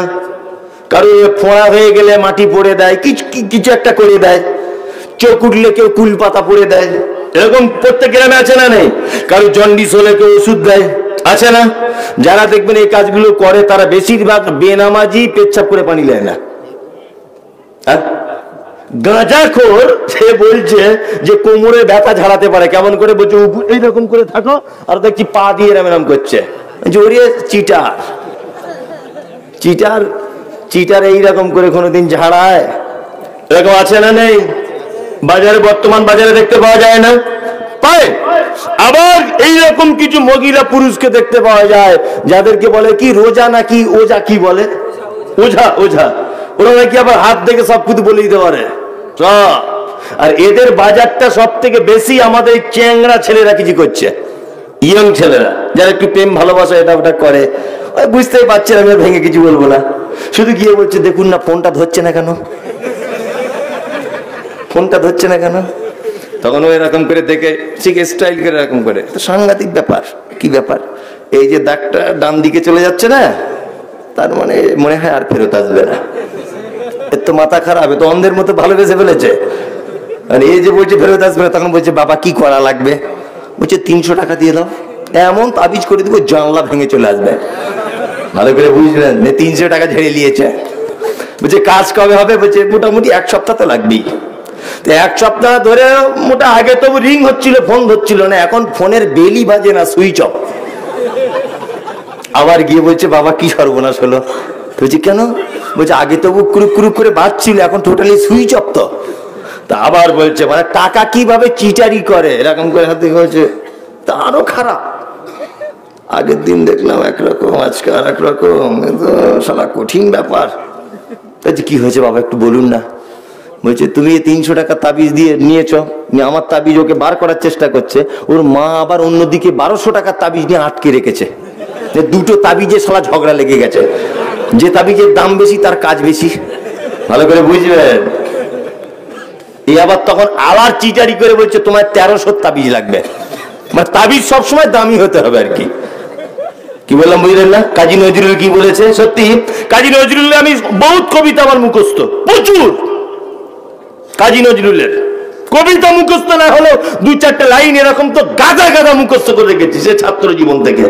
কাজী নজরুল বলেছে, ওরে পীর ফকিরের কথা যদি সত্য হতো তারা কেন ফুটপাতে ভিক মেঙে খেত? পীর ফকিরের কথাই যদি সব সত্য হবে, সে কেন নিজে ফুটপাতে ভিক মেঙে খাচ্ছে? ও হাত থেকে বলে দিচ্ছে আগামী বছরের মধ্যে তুমি 13 কোটি টাকার মালিক হয়ে যাবে। ভালো করে বুঝবেন। এইটা বলার পরে ও পাচ্ছে কত? 10 টাকা। ও 10 টাকা ওকে কোটি টাকার স্বপ্ন দেখাচ্ছে। এই গাধার বেটা গাধা, তুই কেন হাত দেখছিস? আজকে লটারিতে 1 কোটি টাকা ফার্স্ট প্রাইজ, ওই লটারিটা তুই কেটেলে, তুই কোটিপতি হয়ে যা। 2023 সালেও আচ্ছা এরকম বোকা লোক আছে না নেই? আপনাদের এখানে কোর্ট কোথায়? কোর্ট জঙ্গিপুর। ওই কোর্টের ধারে দেখবেন কিছু লোক আছে টাই পরা, সাদা পাঞ্জাবি, আর এইরকম বুকে বাড়ি দিচ্ছে, বলছে আফ্রিকা কঙ্কর জঙ্গল সে লেকে আয়ে হ্যায় জড়িবুটি। হিন্দিতে বলছে আবার, বলছে যা তা জড়িবুটি নয়, আফ্রিকার জড়িবুটি। কাজ কি? বলছে 13 বছর বিয়ে করেছেন, মা হতে পারেননি, আমার গাছের এত তেজ, পেটে বাচ্চা চলে আসবে। এমবিবিএস ডাক্তাররা তাদের হাঁটুর রস খুঁড়িয়ে গেলে কোনো কারুর বইয়ের বাচ্চা হওয়াতে পারলো না। আর এ চিটিংবাজ কপালে কিছু জোটেনি বলে কলা গাছের শিকড়, আম গাছের পাতা, এটা ওটা নিয়ে বসে আছে। আর এই মাত্র কোর্ট থেকে বিচারপতি বিচার করে এসে বলছে আমার বউ মাত্র বাচ্চা হয় না, তাহলে একটা কলা গাছের শিকড় দিয়ে দাও। এ 2024 সালে কত বড় গাধা! ওর কপালে কিছু জোটেনি বলে ও চিটিংবাজিতে নেমেছে, আর আমরা গিয়ে এর কাছে ঔষধ কিনছি। এরকম লোক আছে না নেই? হারাম। গণকের কাছে যাওয়া, কারো কাছে কোন মাধ্যমে ভালো মন্দ জানতে যাওয়া, এটা কি হারাম? আল্লাহ কি বলেছেন? আল্লাহ বলেছেন রিজসুম মিন আমালিশ শাইতান। এই 4টে কাজ হচ্ছে শয়তানের কাজ। ফাজতানিবুহু লাআল্লাকুম তুফলিহুন। তোমরা এই 4টে কাজ থেকে নিজেকে সরিয়ে রাখো, লাআল্লাকুম তুফলিহুন, আশা করা যায় তোমরা সফল কাম হবে। ইনশাআল্লাহ আমরা 4টে কাজ ছেড়ে দেব, ইনশাআল্লাহ 4টে হারাম কাজ ছেড়ে দেব। তাহলে বাকি থেকে গেল আর একটা জিনিস, সেটা সুদ। সুদ, তাই না? সুদ ইসলামে এটা কি হারাম। সুদ ইসলামে হারামই বা কেন, এটাও তো একটা ব্যাপার আছে। আসলে মক্কাতে আইয়ামে জাহেলিয়াতে মুহাম্মদ সাল্লাল্লাহু আলাইহি ওয়াসাল্লাম যখন নবী হননি, তখন 4টি মারাত্মক পাপ ছিল সমাজে। কটি? 4টি। 1 মদ পান, 2 ব্যভিচার, 3 চক্রবৃদ্ধি হারের সুদ, 4 গোত্রীয় ঝামেলা, বংশে বংশে ঝামেলা। কি বললাম বুঝলেন? চক্রবৃদ্ধি হারের সুদ এটা ইসলামে হারাম। এবার আপনাকে বলছি, সুদের বাজার এত গরম কেন? এটা তো জেনে রাখতে হবে। সুদ কেন? সুদ মূলত সমাজে বেশি হয়েছে। আমি সমীক্ষা করে যেটা দেখতে পাচ্ছি সেটা হচ্ছে, জাকাত যারা দেওয়ার সমর্থকবান মানুষ, এরা পর্যাপ্ত পরিমাণে বুঝে জাকাত না বার করার কারণে এক শ্রেণীর গরিব মানুষ তারা সুদের শরণাপন্ন হচ্ছে। বললাম বুঝলেন? আমি তো মনে করি সারা পশ্চিম বাংলাতে যত টাকা আছে, ধুলিয়ান এলাকাতে, আপনাদের এলাকায় তার থেকে বেশি টাকা আছে। বড় বড় কোম্পানি, বড় বড় ব্যবসায়ী আছে না, খুব বড় বড়, এরা যদি পর্যাপ্ত পরিমাণে জাকাতটা হিসাব করে যদি দিত, ধুলিয়ান থানাতে একটার কেউ গরিব মানুষ থাকতো? থাকতো না। দ্বিতীয়ত, সুদ আমাদের সমাজে রমরমিয়ে বাজার করছে, তার আরেকটা কারণ, সেই কারণটা হচ্ছে এই যে ইনকামের থেকে, তাই না?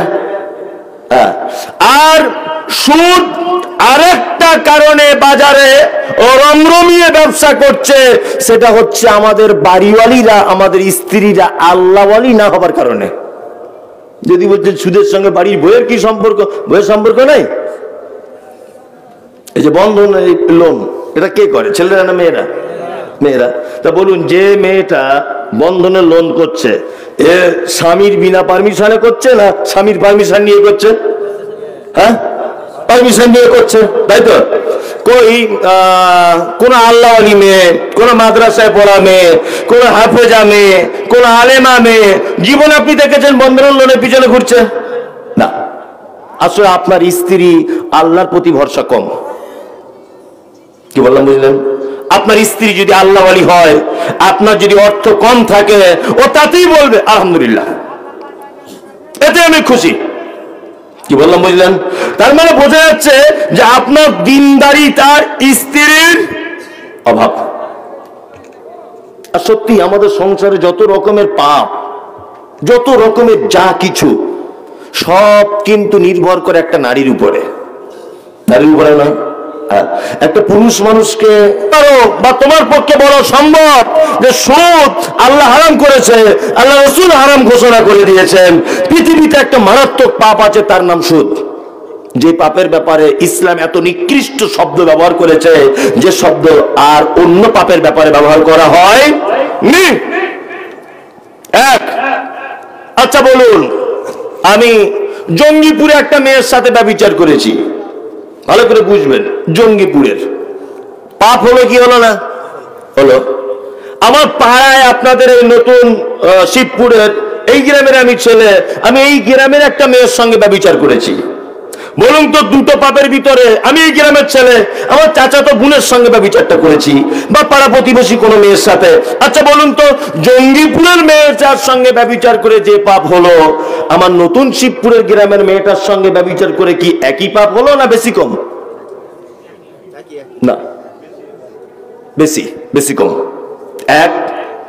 এক নম্বরের বেশি হচ্ছে এইটাতে, এ আমার প্রতিবেশী, এ আমার চাচাতো বোন, আর ও তো অন্য জায়গার মেয়ে। তার মানে 10টা পাপ কম বেশি হলেও হবে। এ আমার উপরে কয়েকটা জিনিসের হক রাখে, যেমন প্রতিবেশী আর একটা প্রতিবেশীর উপরে সুন্দর ব্যবহার করা, তার থেকে তাকে আমি বঞ্চিত করলাম, খারাপ ব্যবহার করেছি। তার মানে বোঝা যাচ্ছে যে ওইখানে যে মেয়েটার সঙ্গে আমার ঘটনা ঘটেছে, ওর থেকে আমার প্রতিবেশীর সঙ্গে পাপটা করার কারণে আমার বেশি পাপ হয়েছে। এবার বলুন, আমার চাচাতো বোনকে বাদ দিয়ে আমি যদি ওই পাপটা আমি আমার মায়ের সাথে যদি করি, নাউজুবিল্লাহ, যেটা মুখে উচ্চারণ করা যায় না, তাহলে পাপ আরো কম হবে না আকাশ ছোঁয়া পাপ? আকাশ ছোঁয়া পাপ। অনেকজনের মা মারা গেছে, গেছে না? আছে। আল্লাহু আকবার। এইসব কথা শুনলে তো গায়ের লোম খাড়া হয়ে যাবার কথা। আপনার হচ্ছে না কেন? আমারই বা হচ্ছে না কেন? আমাদের আল্লাহর প্রতি সেই ভরসা ভয় নেই। তাই অনেকজনের মা মারা গেছে না? গেছে। মা মারা গেছে লোকটার, তবু সে সুদ খায়। মুহাম্মদ সাল্লাল্লাহু আলাইহি ওয়াসাল্লাম এত কথা, ছোট মাপের কথা বলেছেন। তিনি বলেছেন সুদের 70-এর অধিক পাপের শাখা প্রশাখা আছে। তার ভিতরে সব থেকে ছোট্ট যে পাপ সুদের, সেটা হচ্ছে মায়ের সঙ্গে ব্যভিচার করলে যে পাপ হয়, ওই পাপ। আপনি একবার ভাবুন, আপনার মা কত আল্লাহওয়ালি মেয়ে, আল্লাহওয়ালি না? আল্লাহওয়ালি ছিল। আপনার মা কত আল্লাহওয়ালি মেয়ে ছিল, কত ভদ্র ছিল। আপনার মা আজ কবরে শুয়ে আছে, অথচ আল্লাহর নবী আপনার ব্যাপারে বলছে তুমি 1 টাকা যদি সুদের খাও, তোমার ওই মায়ের সঙ্গে ব্যভিচার করলে যে পাপ, ওই পাপ। তুমি কেমন বেটা যে তুমি দুনিয়াতে সুদের টাকা খাচ্ছ, তোমার মা কবরে শুয়ে আছে, তোমার মায়ের সঙ্গে ব্যভিচারের কথা মুহাম্মদ সাল্লাল্লাহু আলাইহি ওয়াসাল্লাম বলছেন। এ কি চারটিখানি কথা? কোনদিন আপনি ভেবেছেন এটা? কোনদিন ভাবেননি যে কত বড় কথা। আচ্ছা, এবার আপনাকে বলি, আচ্ছা একটা লোককে ধরে নেন ফাঁসি দেওয়া হবে কোন একটা কারণে। আচ্ছা, ফাঁসির থেকে এর থেকে বড় সাজা আর কিছু আছে? ফাঁসি মানে তো শেষ, শেষ না? তাহলে বুঝে নেন আপনি, আল্লাহ নবী বলেছেন 70-এর অধিক সুদের পাপের শাখা প্রশাখা। ছোট পাপ মায়ের সঙ্গে ব্যভিচার। তাহলে বলুন, এর থেকে যদি এটা শেষ পাপ হয়, ছোট পাপ, তাহলে বড় পাপগুলো কি কি সেটা আপনি ভাবে দেখতে পেরেছেন একবার? অবাক করা ব্যাপার। অথচ আপনি সুদ খান। আমরা হয়তো মনে করি যে অর্থ বিনিয়োগ, আমি একে ধার দিলাম 2000, যখন নিচ্ছি তখন আমি 2020 টাকা নিচ্ছি, এটা সুদ। ভালো করে বুঝবেন, এটা সুদ, তাই তো? আমরা শুধু এই সুদখোরকেই চিনি, আর আমাকেই চেনেন যে আমি 2000 নিলাম আর 2200 টাকা দিলাম, এটা সুদ। আমরা শুধু এই লোকটাকেই চিনি। কিন্তু আমাদের ভিতরে এমন লোক রয়েছে, অনেক মানুষ সুদের সঙ্গে জড়িত। এই যে ব্যাংকে আমরা টাকা রাখছি, আত্মরক্ষার জন্য ব্যাংকে রাখুন, আমি আপনাকে হারাম হালাল ফতোয়া দিচ্ছি না।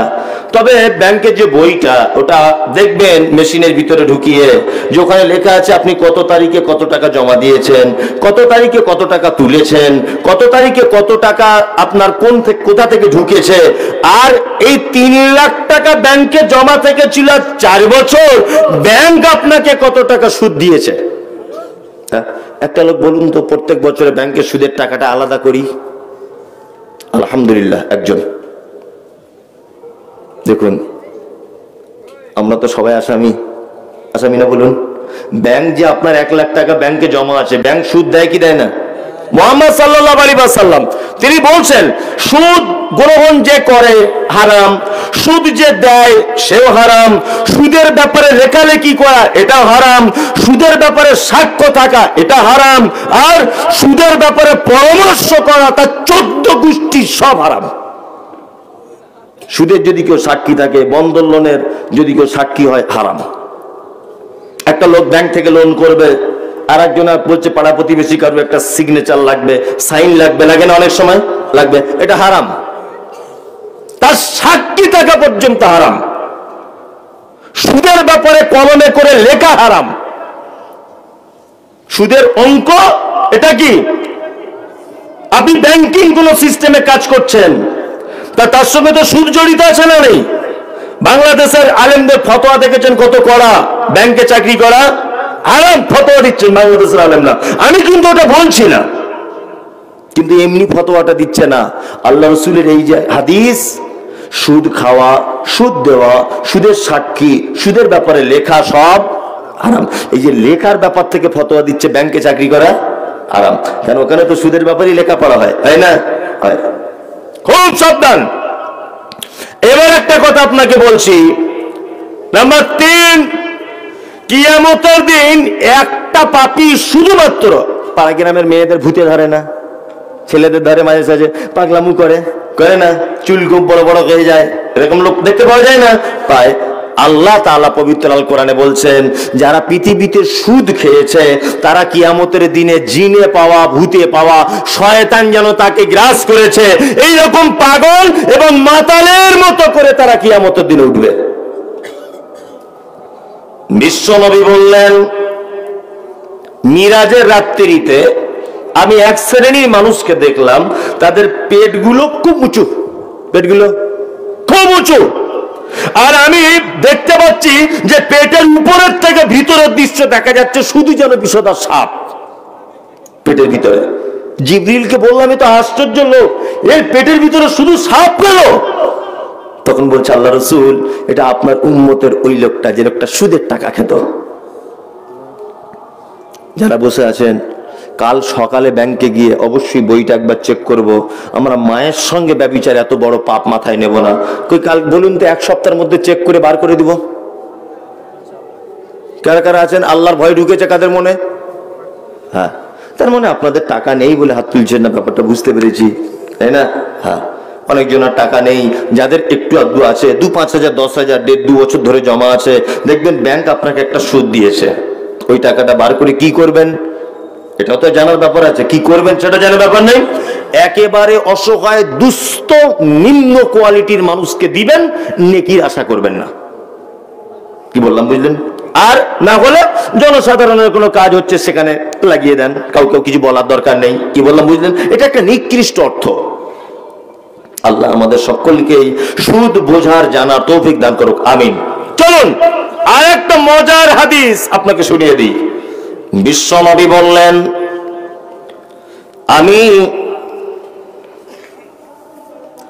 বিশ্বনবী বললেন, মিরাজের রাত্রিতে আল্লাহর নবী বলেছেন, আমি জিবরিলের সঙ্গে যাচ্ছি, যেতে যেতে একটা লোককে দেখতে পেলাম, যে লোকটাকে রক্তের নদীতে ফেলে দেওয়া হয়েছে, আর রক্তের নদীতে লোকটা হাবুডুবু খাচ্ছে। আর ফেরেশতাদেরকে দেখলাম যে একটা ফেরেশতা দাঁড়িয়ে আছে নদীর পাড়ে, লোকটা রক্তের নদীর মাঝখান থেকে বারবার যেন নদীর পাড়ে আসার চেষ্টা করছে। লোকটা যখন পাড়ে আসছে আর ফেরেশতার হাতে দেখলাম বড় পাথর, ওই পাথরটা দিয়ে ওই লোকটার মাথাতে আঘাত করছে, তার মাথাটা ভেঙে চৌচির হয়ে যাচ্ছে। আমি জিবরিলকে বললাম, ইয়া জিবরিল, এই লোকটাকে? তখন জিবরিল বলছেন, ইয়া রাসূলুল্লাহ, এটা আর কেউ নয়, এটা আপনার উম্মতের ওই লোকটা, যে লোকটা সুদের টাকা খেত। কিয়ামত পর্যন্ত আযাব চলবে। আল্লাহ নবী বলছেন, আর একটু এগিয়ে গেলাম, আর একটু এগিয়ে গিয়ে দেখতে পেলাম, কি দেখলাম? যে এক দল লোক তারা দাঁড়িয়ে আছে, তাদের হাতে বড় বড় নখ, তাদের নখ দিয়ে তাদের চামড়া, মুখের গোস্তটা ছিঁড়ে ছিঁড়ে তারা ফেলছে। জিবরিলকে বললাম, এরা কারা? জিবরিল আমিন বলছেন, এরা হলো তারা। কারা? না, যারা এক অপরের কথা বলে বলে বেড়াতো, গীবত, পরনিন্দা, চগলখড়ি করে বেড়াতো, কিয়ামত পর্যন্ত এই সাজা তাদের হবে। আমরা সুদ ছেড়ে দেব ইনশাআল্লাহ। ইয়ামহাকুল্লাহুর রিবা ওয়া ইউবরিকুস সাদাকা। আল্লাহ নবী আল্লাহ সুবহানাহু ওয়া তাআলা বলছেন, সাদকা করলে মাল বাড়ে আর সুদ সম্পদকে একেবারে নিশ্চিহ্ন করে দেয়। ক্ষণিকের জন্য বড় লোক হয়ে যায়। কি বললাম বুঝলেন? ক্ষণিকের জন্য বড় লোক হয়ে যায়, কিন্তু আখিরাত তার জন্য ইয়ামহাকুল্লাহুর রিবা ওয়া ইউরবিস সাদাকাত। মুহাম্মদ সাল্লাল্লাহু আলাইহি ওয়াসাল্লাম নয়, আল্লাহ বলছেন সাদকা করলে সম্পদ বাড়ে আর সুদ নষ্ট করে। আমাদের বাজারে অনেক কিছু আছে, সুদের নাম পাল্টিয়ে দেওয়া হয়েছে। কারোর নাম বন্ধন, কারোর নাম এমআই, কারোর নাম অমুক, কারোর নাম তমুক, আছে না? আচ্ছা, কিছুদিন আগে চিট ফান্ডের সব কোম্পানিরা টাকা চিটিং করে নিয়েছে না? হ্যাঁ, আর কিছু লোক বলছে কি সর্বনাশ করলো, ঠিক করেছে। তুমি তো সুদের আশায় দিয়েছিলে, হ্যাঁ, 5 বছর পরে 3 গুণ পাবে, এই আশায় দিয়েছিলে তো। হ্যাঁ, এই যে আল্লাহ তাআলা বলেছে সুদ নষ্ট হবে, হ্যাঁ, কোরআন মিথ্যা না সত্য? একদম ঠিক হয়েছে। যারা যারা টাকা এতে চোট হয়েছে ঠিক করেছে, এটা আল্লাহর পক্ষ থেকে হয়েছে। কি বললাম বুঝলেন? এটা আল্লাহর পক্ষ থেকে হয়েছে। আপনার কাছে বিনীত অনুরোধ, আপনার বউ, এটা আপনি বিয়ে করেছেন তো, হ্যাঁ, আপনার বউ তো ইনকাম করার জন্য আল্লাহ আপনাকে বউ করেনি। ও বাড়িতে বসে থাকবে, ও তিনটে কাজ। কটা কাজ? তিনটা। এক, আপনাকে হেফাজতে রাখবে পরনারী থেকে। এক কথায় যৌবনের তৃপ্তি আপনাকেও দেবে। দুই, ও বাচ্চা ধারণ করবে, আপনার বংশ বৃদ্ধি করার সহযোগিতা করবে। তিন, আপনার অনুপস্থিতিতে আপনার সম্পদ হেফাজত করবে। তাই তো? এই তিনটে কাজ। ও ইনকাম করবে, এরকম কোন পদ্ধতি ইসলামে নেই। আমাদের কিছু ভেড়া পুরুষ মানুষ আছে, বাড়ি বসে আছে, ঠ্যাঙের উপরে ঠ্যাং দিয়ে, আর বউকে বলছে বন্ধন লোনে যাও। বলছে কি বলছে? এটা হারাম। আরে বন্ধন লোনের সুযোগ পেয়ে মেয়েরা বাড়ি থেকে বার হওয়ার যে একটা সুযোগ পেয়েছে, এতে যে কত দুর্ঘটনা ঘটছে। শুধু বলছে স্যারে ডাকছে, বলছে না, স্যারে ডাকতে ডাকতে যে কবে কাঁড়ে ডেকে নিয়ে চলে যাবে আল্লাহ ছাড়া কেউ জানে না। বাস্তব না?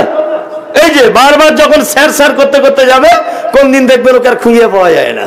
তখন ওর স্বামী দুঃখ করে বলছে, একটু নিখোঁজ সংবাদ। নিখোঁজ? তোমার 25 বছরে বউ নিখোঁজ হয়? বোকা কোথাকার, হ্যাঁ? 25 বছরে বউ কোনোদিন নিখোঁজ হয়? ঘটনা ঘটছে কি হচ্ছে না? মানে বউদেরকে, আর এটা ইহুদি খ্রিস্টানদের একটা নীতি। একটা পরিবারকে, একটা সমাজকে নষ্ট করতে গেলে একজন বাড়ির মহিলা, অর্থাৎ যে গার্জেন, একজন স্ত্রী, এই স্ত্রীকে নষ্ট করে দিলে গোটা পরিবার নষ্ট হয়ে যাবে। প্রত্যেক পুরুষ মানুষ যতই কোটিপতি হোক, যা কিছু হোক, দেখবেন তার বইয়ের কথা ওটা বসা করে, তাই না? আমি যত বড় বড় বক্তা হই আর যতই ফটর ফটর করি, বাড়ি গেলে কথা বলতে পারি না একটা। শুধু আমি কথা বললে বলে, তোমার মাথায় বুদ্ধি আছে? কে তোমায় ডাকে বলো তো জলসায় বলে?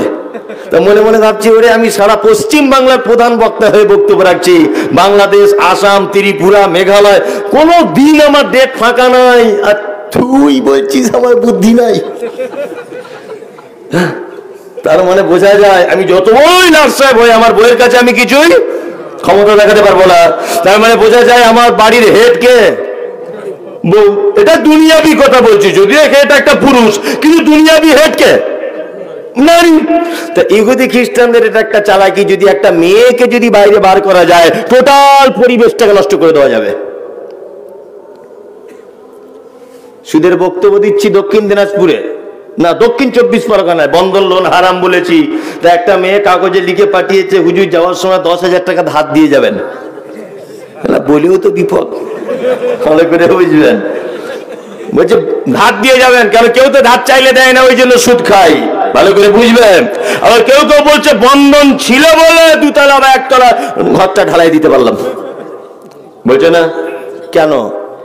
তোমার মা এই বাড়িতে 100 বছর কাটিয়ে গেছে, তোমার আব্বা এই বাড়িতে 80 বছর কাটিয়েছে কথার লেগে, তোমার চাচা এই বাড়িতে কাটিয়েছে, তোমার শ্বশুর এই বাড়িতে কাটিয়েছে, সবাই এই বাড়িতে কাটিয়েছে, কারুর বন্ধন করার প্রয়োজন হলো না, তোমার হলো কেন? মানে তোমার চাহিদা বেড়েছে। কি বললাম বুঝলেন না? চাহিদা। তোমার এখন বাচ্চা কাচ্চা কটা? একটা ছেলে একটা মেয়ে হলে তো আর কেউ ধারে পাশেই যায় না, তাই না? বিকল্প ব্যবস্থা নিচ্ছে, কেউ নারী ঘুড়ি কেটে দিয়ে চলে আসছে, অপারেশন করে আসছে, কেউ কোনো বিকল্প পদ্ধতি অবলম্বন করছে, মানে 3টার হওয়া যাবে না, তাই না? আর তোমার বাপের ছেলে মেয়ে কটা ছিল? তোমরা 4 ভাই বোন, 3 বোন, 4 জন ভাই 3 বোন, 7 জন। তোমার আব্বার যুগে বন্ধন ছিল? তা 7 জনে মরে গিয়েছিল নাকি?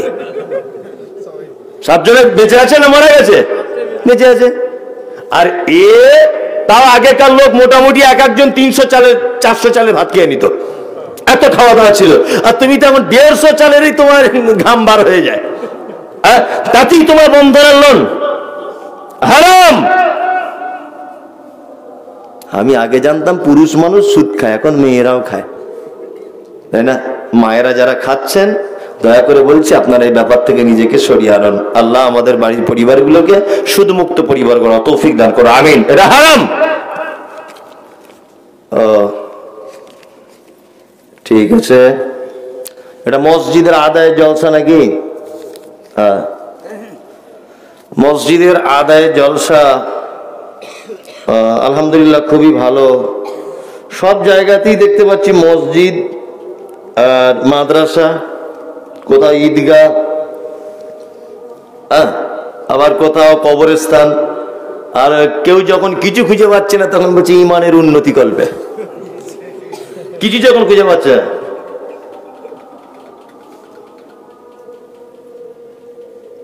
যারা নামাজ পড়ে দাড়ি রাখে না কেন, দাড়ি রাখে না কেন সেটা সে জানে। আমাদের নামাজ পড়ে কি কাজ শেষ না আরো কর্তব্য রয়েছে? সালাত আদায় করুন। দাড়ি যারা রাখে না এরা ফাসেক। এরা কি ফাসেক। আর ফাসেকদের ব্যাপারে বলা হয়েছে ফাসেক হচ্ছে সেই লোক যারা বড় পাপ দীর্ঘদিন যাবত করে আসছে, এটা পাপ জানার পরেও ছাড়ে না, এরা হচ্ছে ফাসেক। তবে একটা কথা মাথায় রাখবেন, ফাসেকদের ব্যাপারে আল্লাহ কোনো সাজা ঘোষণা করেনি। কি বললাম বুঝলেন? আল্লাহ ফাসেকদের ব্যাপারে পবিত্র আল কোরআনে দুটো তিনটে কথা বলেছেন। তার মধ্যে এক, আল্লাহু লা ইয়াহদিল কওমাল ফাসিকিন। আল্লাহ বলছেন যারা দীর্ঘদিন বড় পাপের সঙ্গে যুক্ত থাকে এদেরকে আমি কখনো সঠিক রাস্তা দেখাই না, এরা সর্বক্ষণ বেঠিক রাস্তাতেই থাকে। আর পবিত্র আল কোরআনে আরেক জায়গাতে বলা হচ্ছে যে ফাসেক তোমাদের সামনে যদি কোনো বার্তা আনে, কোনো খবর যদি আনে, তাহলে তোমরা এই ফাসেকের কথাকে বিশ্বাস করিও না। ভালো করে বুঝবেন। ঈদের চাঁদ ওটা নিয়ে অনেক সময় ঝামেলা হয় না? ঈদের সূর্য মানে আকাশের আবহাওয়া খারাপ থাকলে অনেক সময় ভালো দেখা যায় না। তো একটা লোক তার দাড়ি নেই, এই লোকটা এসে বলছে আল্লাহর কসম আমি চাঁদ দেখে এসেছি, ওর কথা বিশ্বাস করা যাবে না। কি বললাম বুঝলেন? ও ফাসেক। তবে হ্যাঁ, ফাসেক ইসলাম থেকে খারিজ হয়ে যায় না, ইসলাম থেকে বার হয়ে যায় না, ইসলামের ভিতরেই থাকে। তবে ফাসেক যদি দোয়া করে আবার সে পুনরায় ফেরত আসবে পাপ থেকে। নামাজ পড়ুন, সালাত আদায় করুন। নামাজের পরে অনেক আরো তো অনেক কর্তব্য, সবগুলো কর্তব্য তো অনেক কর্তব্য আছে।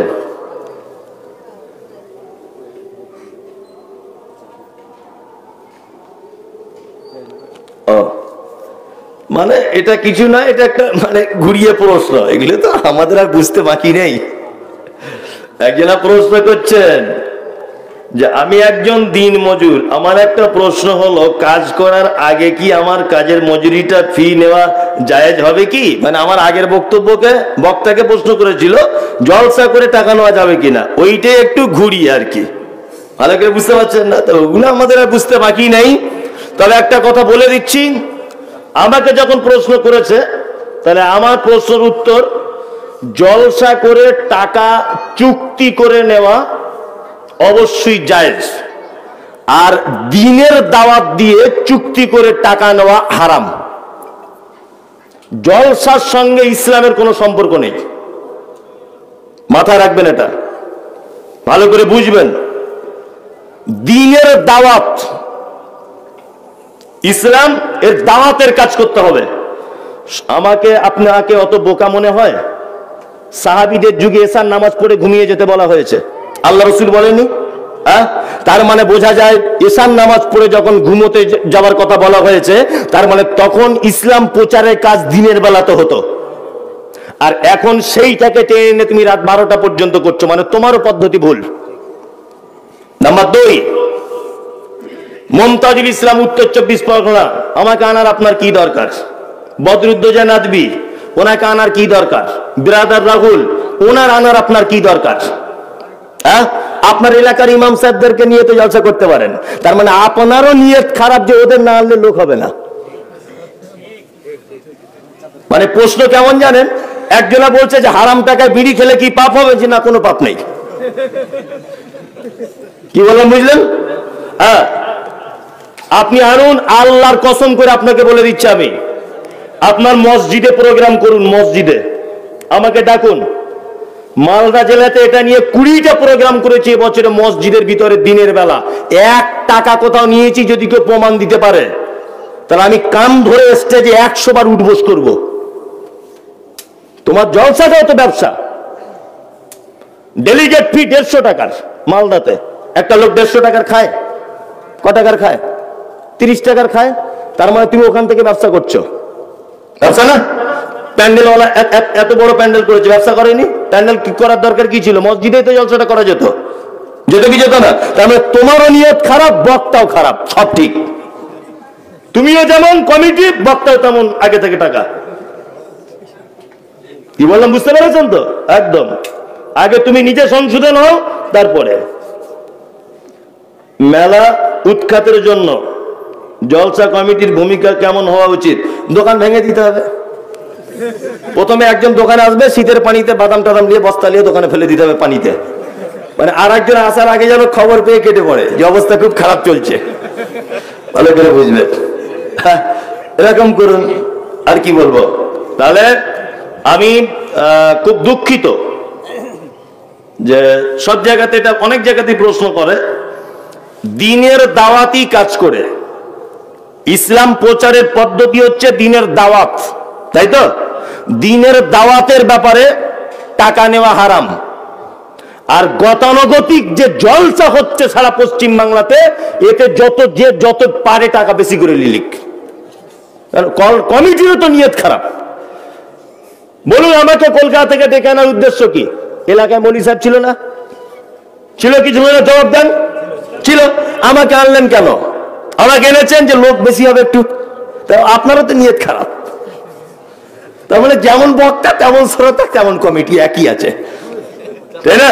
হ্যাঁ, যাই হোক, আমরা কত বড় বোকা, দিনের প্রচার রাতের করছি, তাই না? জি, এটা মাদ্রাসার জলসা, মসজিদের জলসা, রাত্রি 12টা বাজতে যাচ্ছে। আপনাদের কাছে অনুরোধ যে আপনারা কিছু অবশ্যই সহযোগিতা করুন, আর পারলে দিনের বেলা মসজিদে প্রোগ্রাম করুন। আমি সোশ্যাল মিডিয়াতে বলছি, আল্লাহর কসম কোনোদিন টাকার কথা বলবো না। শুধু আমি আসবো কলকাতা থেকে, আপনার যদি ইচ্ছা হয় যানবাহন খরচাটা দিয়েন, আলহামদুলিল্লাহ, টাকা চাইবো না। আপনি আমার রাত 12টা পর্যন্ত নিয়ে বকাবেন আর টাকা না নিয়ে আসবো? অত সহজ? তুমি আমাকে বোকার ফতোয়া চাইছো? দিনের বেলা করুন, আমি সোশ্যাল মিডিয়াতে এটা বলছি, আল্লাহর কসম টাকা চাইবো না।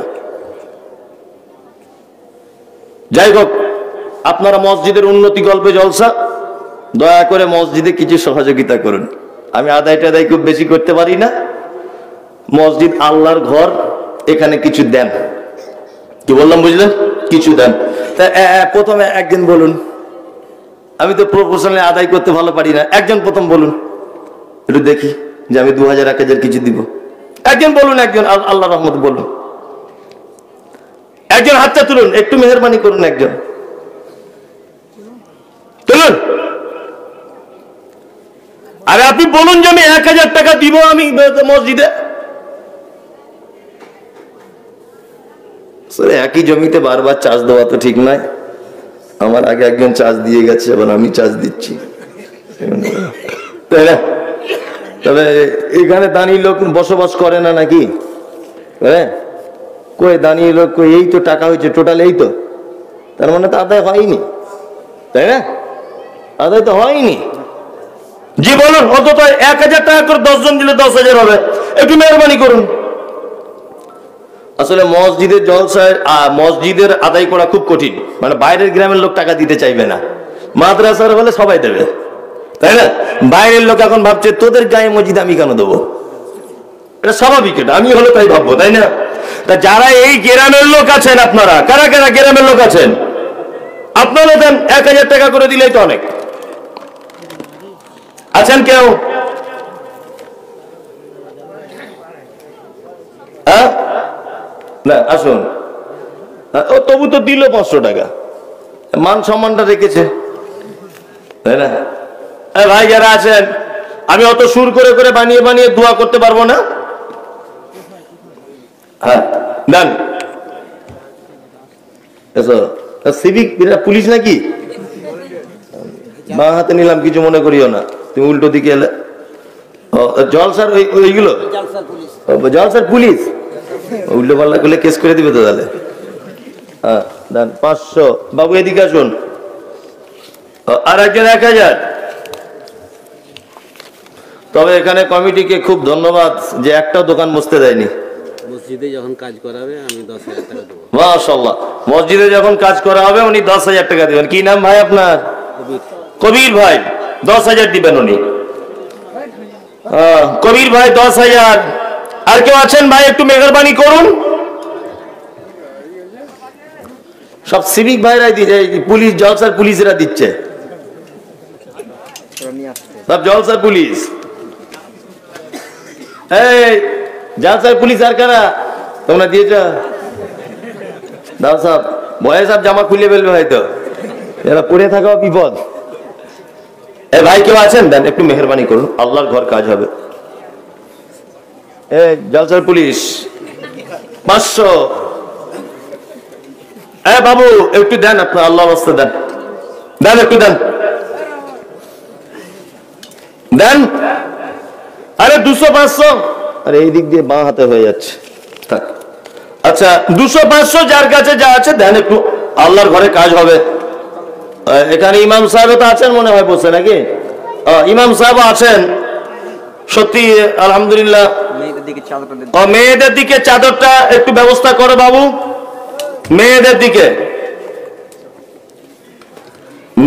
দিকে চাদর ব্যবস্থা করুন।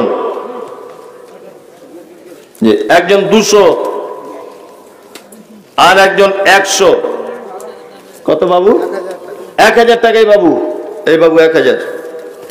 কত? 500। বাকিতে তো কয় বাকি? ও বাকিতে 1000 টাকা। জি ভাই আপনারা কেউ আছেন? আর দেন একটু আল্লাহর রাস্তায় দেন। জি,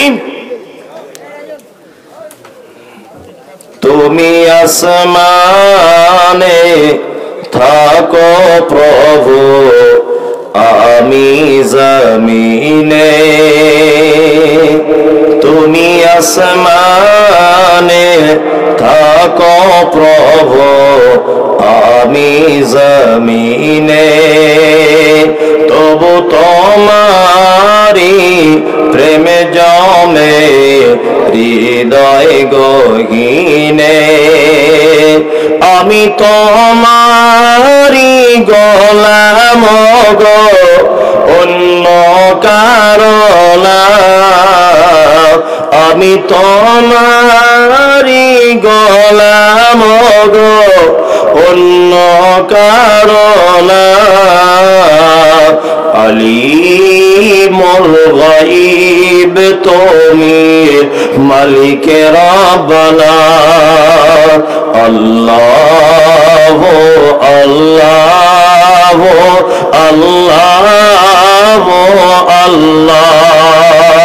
তুমি আসমানে থাকো প্রভু, আমি জমিনে। তবু তোমারি প্রেমে জমে হৃদয় গহীনে। আমি তোমারি গোলাম গো, অন্য কারো না। আমি তোমারি গোলাম গো, অন্য কারো না। আলিমুল গায়ব তুমি, মালিকে রব্বানা। আল্লাহ আল্লাহ আল্লাহ আল্লাহ। তোমারি রহমত ছাড়া বাঁচা বড় দায়। কঠিন দিনে কঠিন ক্ষণে বাঁচিয়ে রাখো গো আমায়। কত শত ভুল মাফ করে দাও, কত শত ভুল মাফ করে দাও। জানা কি অজানা, আমি তোমারি গোলাম গো, অন্য কারো না। আলিমুল গায়ব তুমি, মালিক রব্বানা আল্লাহ